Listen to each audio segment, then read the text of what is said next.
川森バンガローです。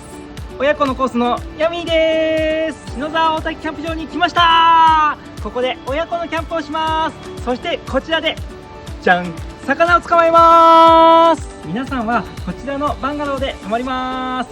中行ってみます。木の香りがとても素敵で癒されます。そしてなんとここで寝袋で泊まります。親子で火起こし体験をして料理も作るよ。この大きな滝の見える大自然の中でこの川で遊びます。スライダーもできるよ。こんな素敵なキャンプ場で親子で語り合って絆を深めましょう。ここは初心者もベテランのキャンパーも楽しめます。みんな待ってるねー。